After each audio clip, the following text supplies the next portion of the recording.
¿Cuál es la historia real más aterradora que conoces? Tenía 13 o 14 años cuando mi familia fue a la feria del condado. Era un día increíblemente concurrido, de esos en los que tienes que asegurarte de no perder de vista a tu familia.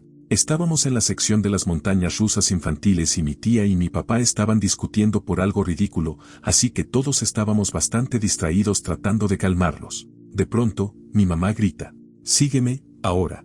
Me agarra de la mano con fuerza y me lleva con urgencia, sin decir nada más. Corre directamente hacia un hombre de unos 60 años que sostenía la mano de un niño que lloraba, de unos 5 años. Mi madre le pregunta con tono agresivo: «¿Qué estás haciendo con él?». Y el hombre se queda paralizado. Dice que se perdió la mamá del niño. Afirma que es su abuelo y que están bien. De inmediato, mi madre se arrodilla y le pregunta al niño: «¿Conoces a este hombre?». El niño, llorando, niega con la cabeza y dice que están buscando a su mamá. Mi madre le pregunta dónde la vio por última vez y el niño señala al hombre. Él dice que está en el estacionamiento. En ese momento sentí un escalofrío. Supe exactamente lo que estaba pasando. Miro al hombre y lo veo observando al niño fijamente. Mi mamá toma la mano del niño, me aprieta más fuerte la mía y le dice: «Mi hijo y yo vamos a ayudarte a encontrar a tu mamá. Vamos a volver al lugar donde la viste por última vez y vamos a buscar a un oficial para que nos ayude». Mi mamá le grita al hombre que suelte al niño de una vez. Él la mira con furia. El hombre lo suelta y mi madre carga al niño. Le promete que lo van a ayudar a encontrar a su mamá, le pregunta dónde la vio por última vez, y él señala la entrada de uno de los juegos. Miramos hacia allá y, al volvernos, el hombre ya se había ido. Encontramos a un oficial de seguridad que habló por su radio. Lo encontramos. En ese instante, una mujer con 2 gemelos en brazos corre hacia nosotros desesperada. Fue como una escena de película. Cayó al suelo abrazando a su hijo y no dejaba de agradecerle a mi madre entre lágrimas. Cuando logró hablar, nos contó que había dejado a su hijo subir a un juego y le prometió esperarlo en la salida, pero uno de sus otros hijos empezó a llorar. Era madre soltera. Solo fueron unos breves momentos de distracción, pero cuando se dio vuelta, su hijo ya no estaba. La oficial le agradeció a mi madre, que también lloraba en ese momento, y volvimos con el resto de la familia, que estaba preocupada porque nos habíamos tardado demasiado. Mi mamá les explicó todo. En medio de la pelea entre mi papá y mi tía, y del ruido de la enorme multitud, escuchó a lo lejos un «quiero a mi mami». De entre cientos de personas, logró ubicar al niño y dijo que algo se sintió mal de inmediato. Fue algo tan rápido que podría haber pasado por alto. Incluso pudo haberlo escuchado sin saber de dónde venía. Esa noche volvimos a casa. No hemos vuelto a esa feria en los más de 12 años que han pasado. La forma en que ese hombre se lamió el labio, como si el niño fuera un postre, me sigue persiguiendo. El hecho de que haya escapado todavía le da terror a mi madre. Tal vez no sea la historia más aterradora, pero trata sobre mi hermana y yo. Mi mamá, soltera, fue azafata de vuelos corporativos toda su vida. Mi papá no estaba en la imagen. Así que mi mamá necesitaba una niñera para cuidarnos cuando tenía viajes largos. No éramos ricos ni nada por el estilo, de hecho estábamos bastante cerca de ser pobres, y la niñera era una necesidad básica. Teníamos una señora que nos cuidaba desde que tengo memoria, pero con el tiempo le diagnosticaron cáncer y no pudo seguir. Entonces se reunió con mi mamá en una cafetería en el norte del estado de Nueva York, donde vivíamos, y le dijo que tenía que renunciar.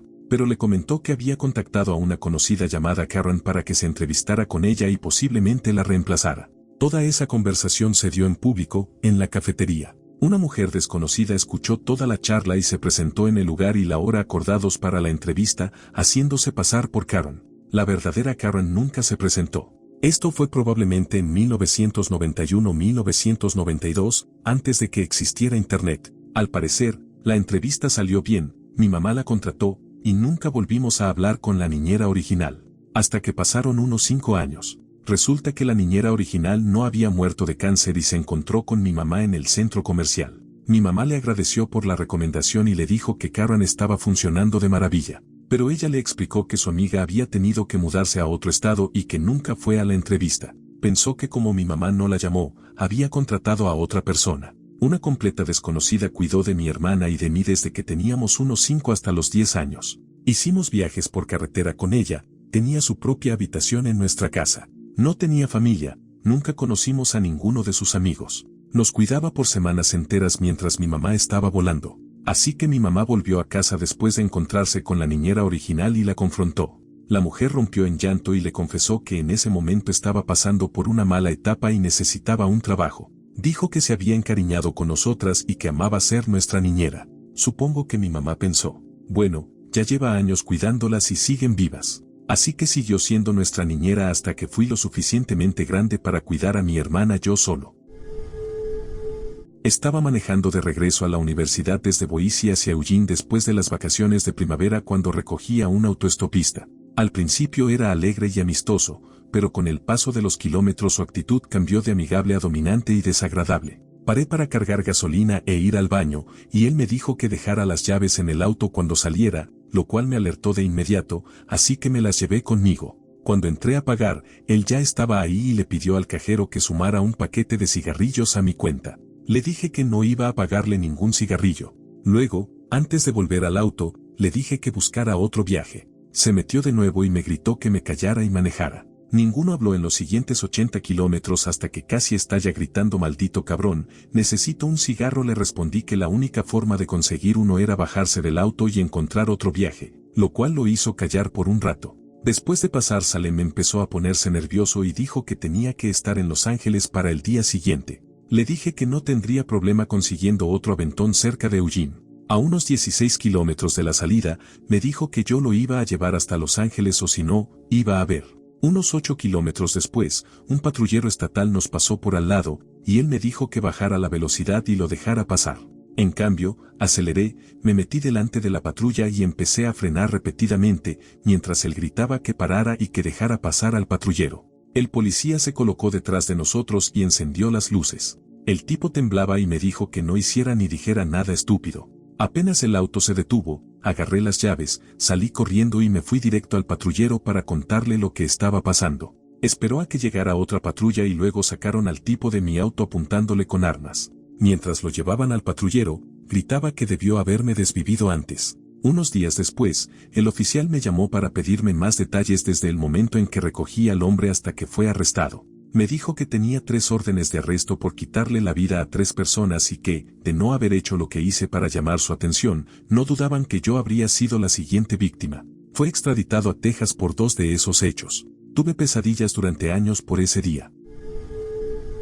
El secuestro de Angela Hammond. Angela Hammond, de 20 años, era una joven muy querida que vivía en Clinton, Missouri. Trabajaba en un banco y tomaba clases en la Universidad Estatal Central de Missouri. En enero de 1991, se comprometió con Rob Sheffer, un deportista que planeaba entrar al ejército. Alrededor de las 10 de la noche del 4 de abril de 1991, ella lo dejó en su casa después de una barbacoa. Planeaban volver a verse más tarde, cuando la madre de Rob regresara del trabajo, ya que él estaba cuidando a su hermano menor. Angela pasó un rato con su amiga Aquila. A las 11:15 de la noche, llamó a Rob desde un teléfono público en la intersección de Jefferson con la segunda calle, a unas 7 cuadras de su casa. Mientras hablaban, notó a un hombre sospechoso dando varias vueltas por la cuadra en una camioneta Ford verde. Finalmente, el vehículo se detuvo junto a ella. El hombre bajó, usó el teléfono y luego volvió a subir a su camioneta. Sacó una linterna y comenzó a iluminar el interior del vehículo, como si estuviera buscando algo. Angela le describió a Rob cómo era el hombre y su camioneta. Luego le preguntó si necesitaba usar el teléfono. Él respondió que volvería a intentar con el otro en un momento. Entonces siguieron hablando. Unos momentos después, Rob escuchó a Angela gritar. Escalofriantemente, el hombre dijo, de todos modos no necesitaba usar el teléfono. Rob dejó caer el teléfono de inmediato, salió corriendo y se subió a su auto. Condujo rápidamente hacia el teléfono público, con la esperanza de ayudarla. Mientras la camioneta pasaba a toda velocidad en dirección contraria, escuchó a Angela gritar su nombre. Puso el auto en reversa de golpe, lo que dañó la transmisión. Logró seguir a la camioneta durante unos 3 kilómetros, hasta que la transmisión falló al girar bruscamente hacia la derecha. La camioneta desapareció y nunca más fue vista. Angela jamás fue encontrada. Imaginar llegar justo a tiempo para ver cómo secuestran a la persona que amas y luego perderla en la persecución. Él debió sentirse completamente impotente. Primera vez que publico algo, pero al leer todas estas historias, recordé un momento muy cercano que vivió mi mamá hace años. Ahora tengo 32, pero debía tener unos 8 o 9 cuando ocurrió. Vivíamos en una zona rural, en una comunidad bastante pequeña, y su novio en ese entonces conocía a mucha gente del lugar. Él era mucho más joven que mi mamá, eso es otra historia, y como muchos chicos jóvenes, organizaba muchas fiestas en casa y siempre había alguien viniendo por una cerveza o para pasar el rato. Un tipo en particular, lo llamaremos Chad, había conocido a mi mamá una o dos veces antes. Tenía fama de ser extraño, y casi con certeza había sido diagnosticado con esquizofrenia. Vivía aún más alejado en el monte que nosotros. Mi mamá contó que una vez fueron a su casa y que olía a muerte. Al parecer había despellejado unos mapaches y dejado los cuerpos bajo el sol, o algo así. Un día, cuando el novio de mi mamá no estaba, Chad pasó por la casa. Mi mamá, siendo la persona amable que es, lo invitó a pasar mientras limpiaba la cocina y horneaba, y charló con él durante horas hasta que su novio volvió. Cuando él lo vio sentado en la cocina, rápidamente la apartó, molesto y preocupado, y le dijo, «No lo invites cuando yo no esté». No sé cuánto tiempo pasó después de eso, tal vez un mes o dos. Pero una mañana, como a las 10, alguien golpeó la puerta. Era Chad. Estaba parado allí, nervioso, inquieto, y cuando el novio de mi mamá abrió, Chad estaba con las manos detrás de la espalda, mirando a su alrededor y preguntando por mi mamá, queriendo saber si estaba en casa. El novio de mi mamá mintió y le dijo que ella no estaba, y le ordenó que se fuera. Chad se dio la vuelta a regañadientes, pero no sin antes mostrar que había estado escondiendo un cuchillo grande de carnicero detrás de su espalda. Me da escalofríos cada vez que lo pienso. Mi mamá menciona esa historia de vez en cuando, y cada vez me dan náuseas al imaginar lo que ese tipo pudo haber planeado hacer. Una vez escuché una historia por parte de mis padres sobre una madre que conocían, que se había mudado a un nuevo desarrollo habitacional. Ella y su esposo tenían hijas gemelas de unos 4 o 5 años. El barrio estaba en esa etapa incómoda en la que ya había casas construidas y la gente empezaba a mudarse, pero todavía se estaban levantando otras viviendas y parques, así que constantemente entraban y salían trabajadores. No había árboles aún, solo pequeños retoños, sin cercas, con tierra por todos lados, te haces una idea. Era pleno día y la madre había dejado salir a las niñas a jugar. Ellas habían llevado con ellas una caja grande de cartón del refrigerador nuevo para jugar dentro. La habían colocado bien adentro del jardín delantero, y la madre las miraba desde la ventana de la cocina, vigilando que no se alejaran ni se acercaran al sitio de construcción que había justo cruzando la calle. Un camión de carga con una entrega para la casa vecina en construcción bajó por la calle, subió a la acera justo frente a la casa de la madre y aplastó la caja de cartón con las niñas adentro. El conductor pensó que estaba vacía. Al parecer, años después, la madre formó una nueva familia con otro hombre. Esa historia siempre se me quedó grabada para recordarme que no se puede confiar en los supuestos de los demás cuando se trata de lo que uno más valora, y que tu vida puede cambiar por completo en un solo segundo.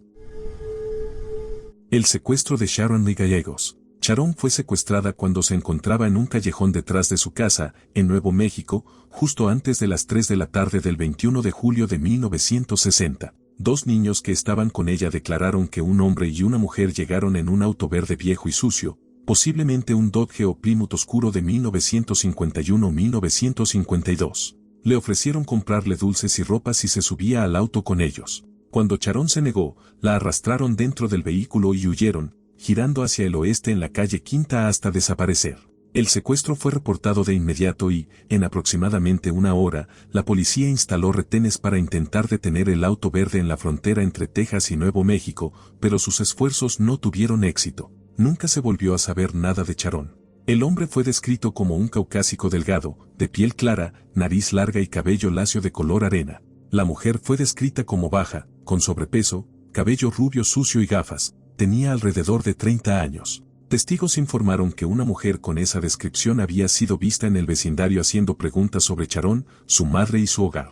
Las autoridades creen que la pareja había estado acechando a Sharon por lo menos durante una semana antes del secuestro. Se les vio después de la iglesia el domingo anterior a su desaparición, acompañados por 2 niños pequeños, un niño con pecas y una niña. La mujer tocó la puerta de un vecino para preguntar por la madre de Sharon, Lupe Gallegos. Preguntó dónde vivía, cuál era su situación económica, si tenía una hija pequeña y si tenía muchos hijos. Dijo que quería ofrecerle un trabajo a Lupe. Es posible que esta pareja extraña haya intentado secuestrar a Sharon antes del 21 de julio. Su madre mencionó que, de repente, Sharon dejó de querer ir sola a la tienda de la esquina, algo que antes disfrutaba. También se alteraba cuando veía un auto verde y pedía que la cargaran para pasar junto a él. En el momento de su desaparición, Sharon vivía con su madre, su abuela, sus tíos y 6 hermanos y primos. Su padre, un soldado, había abandonado a la familia cuando ella era un bebé y no tenía contacto con él. La familia no tenía recursos, Lupe los mantenía trabajando como mucama en un motel.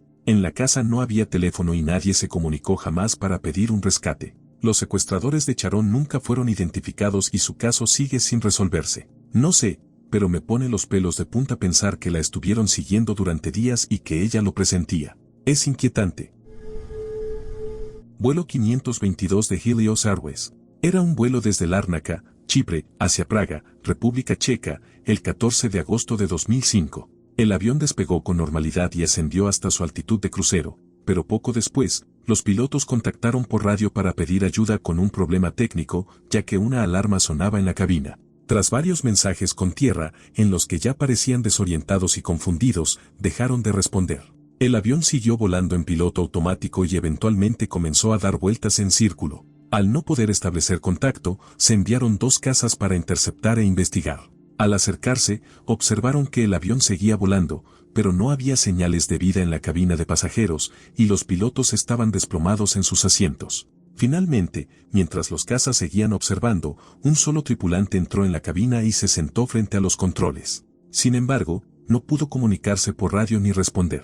Poco después, los motores se quedaron sin combustible y el avión descendió en espiral hasta estrellarse en una ladera en Grecia. A bordo iban 121 personas. Lo que ocurrió fue que el sistema de presurización había sido desactivado por mantenimiento para revisar un problema con una puerta, y los pilotos no lo reactivaron al revisar 3 listas de verificación diferentes. Cuando pidieron ayuda por radio, ya estaban sufriendo hipoxia, falta de oxígeno, y en su confusión no lograron entender las instrucciones para revisar el interruptor de presión. Perdieron el conocimiento poco después, y el avión siguió su rumbo en piloto automático. Lo más aterrador es lo del único tripulante que quedó consciente. Se trataba de Andreas Prodromou, es soldado de fuerzas especiales y piloto entrenado, aunque no certificado para volar un Boeing 737. También a bordo estaba su novia, azafata de Helios. Andreas logró mantenerse consciente usando una botella portátil de oxígeno, y hay evidencia de que llevó esa botella a la cabina para intentar reanimar a los pilotos, sin éxito.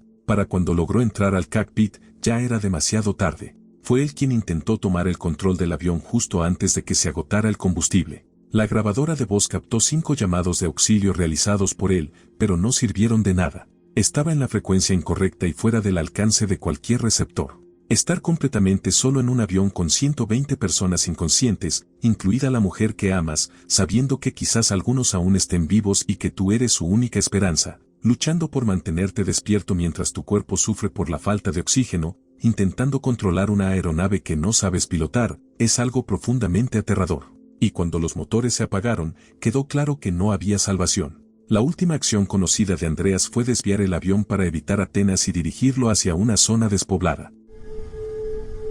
Crecí en una funeraria. Ayudaba en la oficina. Cuando tenía unos 15 años, recibimos una llamada de un hombre cuya esposa y su bebé recién nacido habían perdido la vida. Había muy pocas pistas. El caso fue noticia nacional. La policía instaló vigilancia durante el velorio. Fue desgarrador, ya que la madre sostenía al bebé en sus brazos. Me pidieron que recogiera las tarjetas de las flores y, de tanto en tanto, que le preguntara al esposo si reconocía los nombres. Luego, las fotocopiaba y las devolvía a su lugar. Yo hacía esto porque era solo un niño, la gente me conocía y no llamaba la atención. Hablé bastante con el esposo. Parecía devastado, completamente afectado. La policía me dijo que tenían el testimonio de una testigo que había visto salir a alguien de la casa el día del crimen. La testigo era una niña de 3 años. Reconoció al hombre que salía. Era el mejor amigo del esposo. Resultó que el amigo y el esposo habían hecho un pacto: desvivir a sus respectivas familias y luego huir con sus secretarias. La niña identificó al amigo, y parece que uno de los dos terminó confesando. Ambos fueron condenados por múltiples cargos, todo gracias al testimonio de una niña de 3 años. Hasta el día de hoy no puedo creer que ese hombre estuvo de pie a mi lado varias veces y yo no tuve ni la menor idea. Creo que desde ese momento nunca volví a ver la vida con los mismos ojos.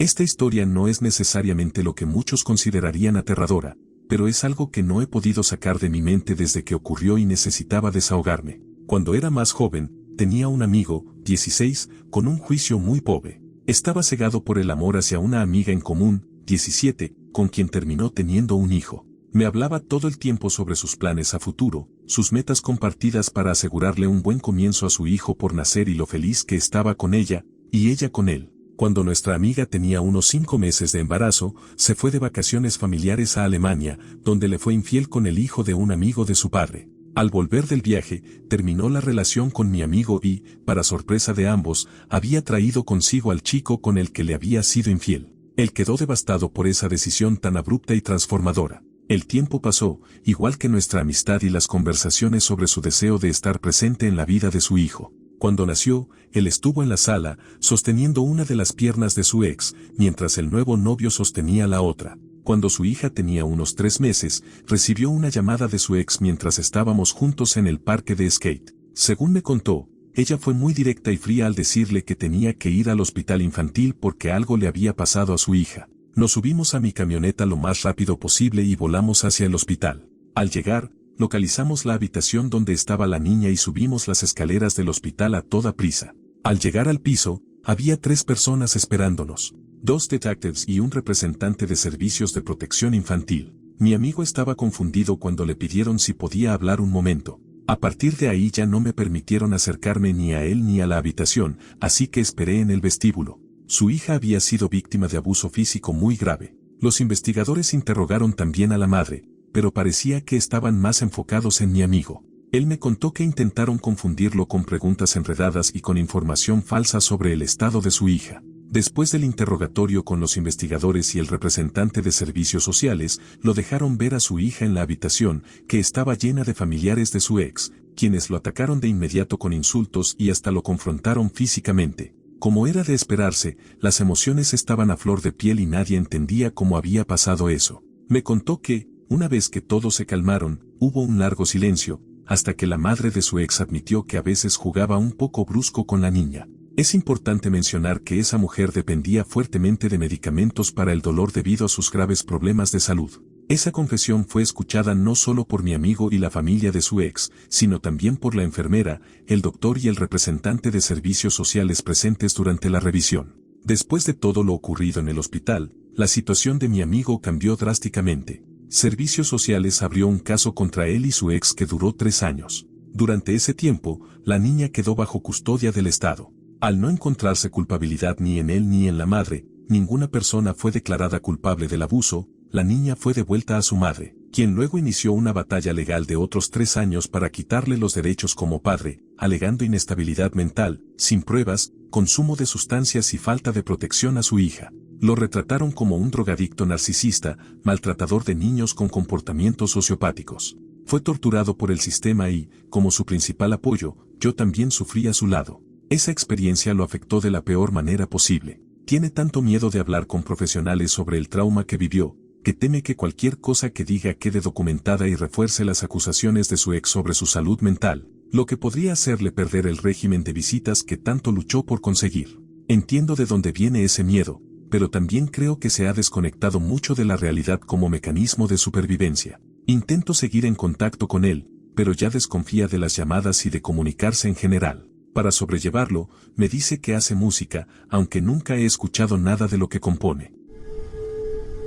Solía tener un padrastro muy abusivo, tanto emocional como mentalmente. Cuando estaba en 6º grado, mi mamá finalmente decidió dejarlo. Por suerte, mi hermana y yo no tuvimos que visitarlo, ya que nunca firmó papeles de adopción por nosotras, y de todas formas no queríamos verlo. El verano entre 6º y 7º grado empezó bien, pero pronto se volvió una pesadilla. Mi mamá descubrió que él tenía una novia que consumía drogas y se negó rotundamente a darnos la opción de visitarlo, lo cual era totalmente comprensible. Una noche, mi hermana y yo estábamos en casa cuando nuestro expadrastro la llamó. Le dijo: necesito verlas, voy para allá en 10 minutos y no me importa si su mamá no me deja entrar, voy a forzar la entrada si es necesario. Incluso me las llevaré si eso significa poder verlas. Estábamos aterradas y mi hermana le pasó el teléfono a nuestra mamá, que se puso furiosa. Le gritó y, por suerte, él no apareció. Durante todo el verano siguió presentándose en nuestra casa cuando no estábamos e intentaba contactarnos. Mi mamá se hartó y escribió una carta de advertencia diciendo que si no se detenía, lo demandaría por acoso. Pero eso no lo detuvo mucho tiempo. Todas las noches sentía miedo de que me secuestrara. Incluso me daba terror salir a la calle porque él se había mudado a un departamento no tan lejos de nuestra casa.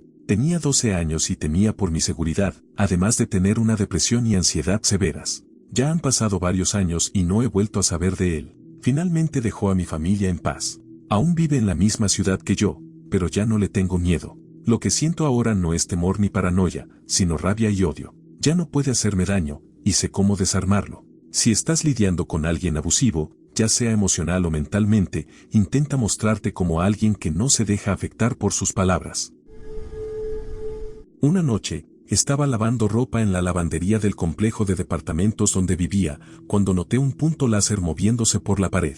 La ventana de la lavandería daba a la calle y a otro complejo de departamentos del otro lado. Supuse que era alguien jugando con un puntero láser, así que fingí no darme cuenta para no darle la satisfacción de molestarme. A la mañana siguiente, había policías en los departamentos y la lavandería estaba acordonada. Tenía varios agujeros de bala en la ventana, de disparos con una pistola 9 milímetros. Básicamente, alguien me estaba apuntando con un arma. Probablemente estaba debatiendo si desvivirme solo por diversión, pero no pudo hacerlo y decidió esperar y disparar cuando ya no había nadie.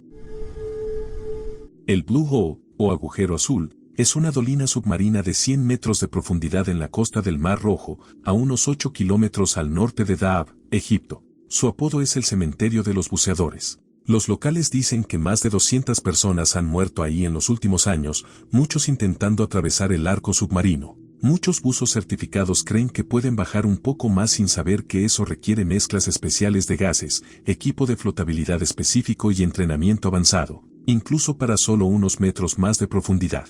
Imagina esto. Haces tu curso de buceo, aprendes a leer las tablas de inmersión, compras tu propio equipo y lo dominas. Comparado con cualquier persona en la calle, eres un experto. Has buceado en arrecifes, en pecios, y hasta has atrapado langostas en Nueva Inglaterra. Vas a visitar un lugar profundo como este y todo va perfecto. Ves algo frente a ti, una cueva hermosa con rayos de sol entrando, y decides acercarte solo un poco. No vas a entrar, sabes que no deberías, pero solo quieres verla más de cerca. Si tu computadora de buceo empieza a pitar, volverás a subir. Te acercas y es impresionante. Estás flotando ahí, maravillado. De repente escuchas un sonido metálico, es tu guía golpeando su cuchillo contra el tanque para llamar la atención de alguien. Miras hacia arriba para ver qué quiere, pero tras mirar hacia la oscuridad durante un minuto, la luz del sol te ciega. Te giras, intentas revisar tu computadora, pero está en una posición rara, así que tuerces el hombro para traerla hacia ti.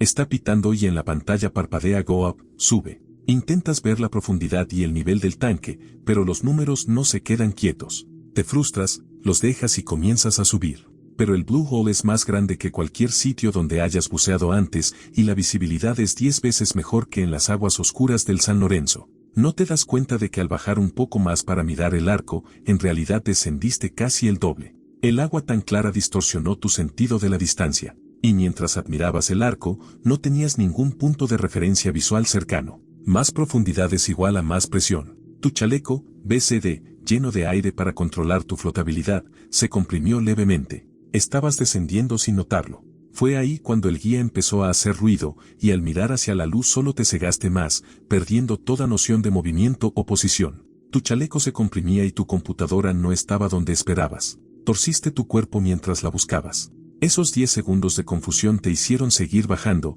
y comenzaste a acelerar.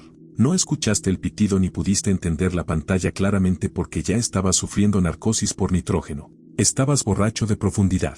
Y los números no se quedaban quietos porque seguías hundiéndote. Nadas hacia la luz pero la corriente te arrastra de lado. Tu cerebro se esfuerza, duele sin motivo, y el Blue Hole parece más angosto. Los rayos del sol tienen un ángulo extraño. Pataleas con fuerza, luchando contra la corriente que te empuja hacia la pared. Tu computadora pita sin parar y parece que estás nadando a través de barro. Cansado, aprietas el botón para inflar tu chaleco. Sabes que no deberías subir así, porque el aire se expandirá al ascender y deberías vaciarlo cuidadosamente para evitar salir disparado, pero ya no te importa. Quieres subir, y punto. Lidiarás con eso después. El sonido del aire entrando en tu chaleco llena tus oídos, pero no parece funcionar. Suena raro, como si no se llenara rápido. Miras tu chaleco buscando qué pasa y, ¡pum!, chocas contra la pared del agujero. ¿Qué demonios? ¿Por qué me arrastra la corriente? ¿Cómo puede haber corriente en un agujero en medio del océano? Sigues apretando el botón. Infla, carajo, infla. Tu computadora ahora emite un chillido desesperado que nunca habías oído. Notas que estás respirando muy rápido, una señal clara de estrés, y el sonido del aire en tu chaleco se debilita. Cada 10 metros de agua añaden una atmósfera más de presión. Tu tanque te da aire para 1 hora a 10 metros, 2 atmósferas, y podrías llenar el chaleco 100 veces. Pero cada 20 metros extra reduce ese tiempo a la mitad. Y si entras en pánico y respiras rápido, se reduce otra vez a la mitad. Estás certificado para 20 metros, y alguna vez bajaste a 30 empecios. Así que estabas cómodo bajando a 25 para ver el arco. Pero mientras lo observabas, bajaste a 40, luego a 60. A esa profundidad hay 6 atmósferas de presión. Te quedan 10 minutos de aire, en teoría, pero entraste en pánico. Y ahora te quedan segundos. Inflar el chaleco ya no sirve. Toma más de 1 minuto llenarlo, y no importa, porque solo te llevaría hasta la parte superior del arco. Te vas a ahogar antes de llegar. Apretando el botón de inflado, das patadas con todas tus fuerzas hacia la luz. Tus músculos gritan, tu cerebro entra en pánico, y te cuesta cada vez más trabajo sacar una bocanada de aire de tu regulador. En un último ataque de frustración y desesperación gritas dentro del regulador, mientras la oscuridad se cierra en los bordes de tu visión. 4 minutos. Eso duró tu inmersión. Moriste en agua clara, en un día soleado, en solo 4 minutos.